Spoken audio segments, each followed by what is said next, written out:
To teaching exam study. दोस्तों discuss करते हैं चाइल्ड डेवलपमेंट पेडागोजी के 100 ऐसे इंपॉर्टेंट वन लाइनर क्वेश्चन जो कि आने वाले एग्जाम जैसे कि सीटेट की एग्ज़ाम होने वाली है उससे आपको ये प्रश्न दिख सकती है। और ये सब ऐसे प्रश्न हैं जो कि रिपीटेड टाइम सीटेट की एग्ज़ाम में मल्टीपल टाइम पूछी जाती है। तो आप वीडियो को पूरा देखें, 100 इंपॉर्टेंट वन लाइन क्वेश्चन है और लगभग 10 मिनट की वीडियो में आपको पूरी इंपॉर्टेंट वन लाइनर कंप्लीट की जाएगी। तो आप वीडियो को पूरा देखें। सबसे पहला प्रश्न है कि संज्ञानात्मक विकास के सिद्धांत का जो श्रोता थे वो हैं जीन पियाजे। जीन पियाजे ने संज्ञानात्मक विकास की जो अवधारणा है उसका प्रतिपादित किया था। आगे जेडपीडी का सिद्धांत किससे संबंधित है? जोन ऑफ प्रॉक्सिमल डेवलपमेंट होता है इसका फुल फॉर्म जेडपीडी। इसके सिद्धांत के जो प्रवर्तक थे वो वाइगोस्की ने जेडपीडी के सिद्धांत को दिया था। बहुबुद्धि का सिद्धांत जो दिया था वो हॉवर्ड गार्डनर ने बहुबुद्धि के सिद्धांत दिया था। बुद्धि के मापन की विधि भी उन्होंने बताया था, सूत्र भी दिया था और बुद्धि के सिद्धांत के जो प्रवर्तक हुए वो हॉवर्ड गार्डनर थे। वहीं नैतिक विकास के जो सिद्धांत थे वो कोलबर्ग ने दिया था। वहीं सीखने की सामाजिक सिद्धांत को बंडूरा ने सीखने की सामाजिक सिद्धांत को प्रतिपादित किया था। वहीं आंतरिक प्रेरणा जो है वो रुचि से उत्पन्न होती है। आंतरिक प्रेरणा चीज़ों में अंदरूनी रुचि से उत्पन्न होती है आंतरिक प्रेरणा। बाल केंद्रित शिक्षा का अर्थ है विद्यार्थी पर आधारित कोई भी ऐसी शिक्षा जिसके मुख्य बिंदु जो है वो विद्यार्थी ही हो, उसे बाल शिक्षण कहा जाता है। तो बाल केंद्रित शिक्षा का मुख्य आधार जो होता है, मुख्य केंद्र जो होता है वो विद्यार्थी होता है। विद्यार्थी को अंतर्गत ही विद्यार्थी को केंद्र बिंदु में रख करके ही शिक्षा को प्रतिपादित किया जाता है। अगला है समावेशी शिक्षा। समावेशी शिक्षा का अर्थ है कि सभी के लिए समान अवसर देना चाहिए, यानी कि छोटे वर्ग से लेकर के बड़े वर्ग तक किसी के साथ डिस्क्रिमिनेशन नहीं रहनी चाहिए। शिक्षा ऐसी होनी चाहिए जो कि सभी के लिए उपयोगी हो और सभी को समान रूप में समान शिक्षा देनी चाहिए। इसे समावेशी शिक्षा कहा जाता है। ये भी एग्जाम में खास करके सीटेट के एग्जाम में पूछी जाती है। मूल्यांकन का उद्देश्य होता है चीज़ों का सुधार करना, उसको रेक्टिफाई करना। तो ये प्रश्न भी आप ध्यान रखिएगा। अगला प्रश्न, रचनात्मक का शिक्षक का मतलब होता है मार्गदर्शक। किसी भी चीज़ को आगे के लिए प्लानिंग करना, मार्गदर्शक बनाना ही रचनात्मक शिक्षण कहलाता है। अगर देखते हैं कि सीखने की सबसे अस्थायी विधि क्या है, तो सीखने की सबसे अस्थायी विधि अनुभव को कहा जाता है, एक्सपीरियंस को। वहीं किशोरावस्था की प्रमुख समस्या क्या है? किशोरावस्था जो चाइल्डहुड होती है उसकी प्रमुख समस्या होती है भावनात्मक अस्थिरता। उनमें भावनात्मक अस्थिरता होती है, किसी भी चीज़ को जल्दी करने की प्रक्रिया होती है और एक तरह वो स्थिर नहीं होती, एक तरह से भावनात्मक अस्थिरता होती है। अधिगम का स्थानांतरण क्या होता है? एक स्थिति से दूसरे। वही ईक्यू का संबंध होता है भावनात्मक बुद्धि से और बुद्धि का मापन आईक्यू टेस्ट। बुद्धि का मापन मतलब आईक्यू टेस्ट होती है, इसकी फॉर्मूला भी दी गई है। वहीं अधिगम में पुनर्वलन का सिद्धांत जो दिया था वो स्कीनर महोदय ने दिया था। वहीं सहयोगात्मक अधिगम का जो सिद्धांत दिया था वो इसका मतलब होता है समूह कार्य। सीखने में त्रुटि एक तरह से प्राकृतिक प्रक्रिया है और प्रेरणा सीखने का क्या होता है? एक आंतरिक बल होता है। वहीं बाल विकास जो होती है वो निरंतर चलने वाली एक प्रक्रिया को कहा जाता है।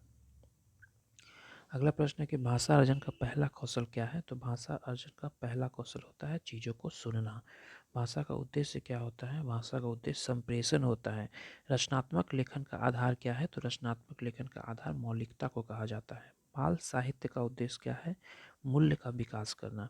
मातृभाषा एक अधिगम में सहायक होती है। शब्द भंडार किससे बढ़ता है? तो शब्द भंडार पठन से बढ़ता है। त्रुटि विश्लेषण का अर्थ होता है सुधार हेतु। संवाद विधि जो होता है वो आत्मविश्वास बढ़ाती है। तो इसे आप गौर करेंगे एग्जाम के पहले।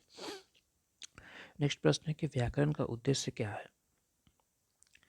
व्याकरण का उद्देश्य क्या है? व्याकरण का उद्देश्य होता है भाषा में शुद्धता को लाना। वहीं कहानी विधि क्या होती है? एक रुचिकर शिक्षण होती है। कहानी के द्वारा किसी भी शिक्षण को एक और बेहतरीन ढंग से बनाई जा सकती है। वहीं भाषा कौशल का अर्थ चार होते हैं। भाषा कौशल चार होते हैं। लेखन कौशल अभ्यास से विकसित किया जाता है। वहीं पठन के प्रकार हैं मौन पठन। भाषा की सामाजिक भूमिका जो होती है वो संवाद होती है और शिक्षण सहायक सामग्री जो होती है वो पढ़ाई में रुचि बढ़ाती है।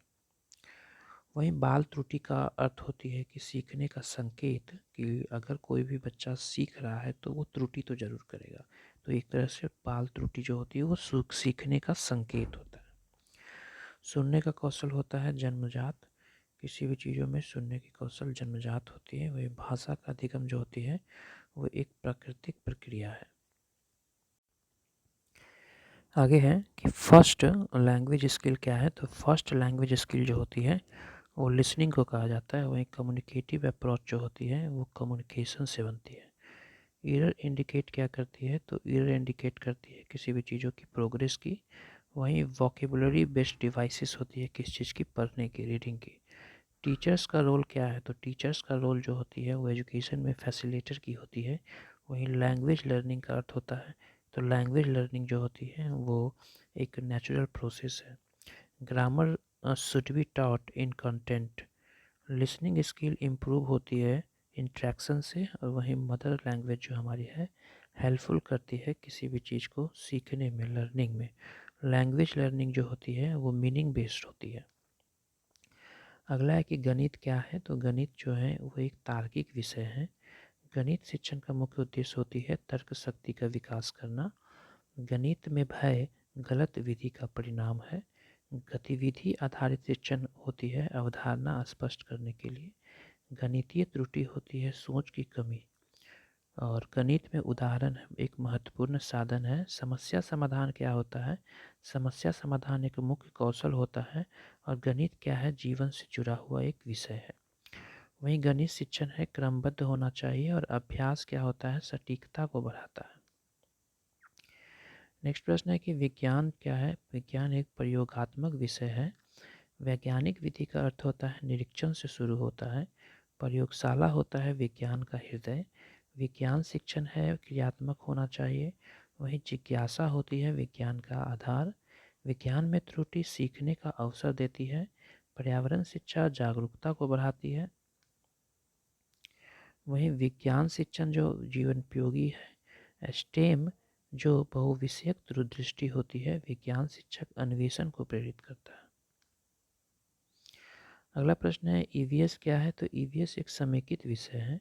ईवीएस का उद्देश्य होता है पर्यावरण चेतना। सामाजिक अध्ययन होता है समाज की समझ। मानचित्र होता है भौगोलिक ज्ञान। इतिहास होता है अतीत का अध्ययन। नागरिक शास्त्र होता है नागरिक बोध। परियोजना विधि होता है अनुभवात्मक अधिगम। वहीं जो चर्चा विधि है वो सोच विकसित करती है। एसएसटी होती है मूल्य शिक्षा से सुधार। क्षेत्र भ्रमण होता है किसी भी चीज़ का प्रत्यक्ष अनुभव करना। सीटेट केंद्र सरकार द्वारा आयोजित होती है। सीटेट पास करने वाले शिक्षक पात्रता कहलाते हैं, जिसका फुल फॉर्म होता है central teacher eligibility test. CTET में नकारात्मक अंक नहीं है। पैडागोजी का अर्थ होता है शिक्षण कला। अधिगम का अर्थ होता है व्यवहार परिवर्तन। शिक्षा जीवन पर्यंत चलने वाला एक विधि है। शिक्षक को रोल मॉडल भी कहा जाता है। कक्षा प्रबंधन अनुशासन बनाने के लिए काफ़ी इम्पॉर्टेंट है। मूल्य शिक्षा एक तरह से चरित्र का निर्माण करता है। आईसीटी होता है शिक्षण को प्रभावी बनाने का एक प्रक्रिया। अगला होता है आईसीटी। आईसीटी शिक्षण को प्रभावित बनाता है। समावेशन का अर्थ होता है विविधता का सम्मान। बाल अधिकार सुरक्षा से जुड़ी हुई है। आरटीई एक्ट 2009 में आई थी। वहीं सतत मूल्यांकन को सीसीई कहा जाता है। अधिगम शैली एक तरह से व्यक्ति भिन्न है। और प्रेरणा सीखने की कुंजी है। शिक्षण उद्देश्य स्पष्ट होनी चाहिए। शिक्षण विधि लचीली होनी चाहिए। कक्षा वातावरण सकारात्मक होना चाहिए। और अच्छा शिक्षक एक तरह से संवेदनशील होता है। तो ये इंपॉर्टेंट 100 प्रश्न थे। क्विक रिवीजन आपको एग्जाम के पहले बेनिफिट होगी।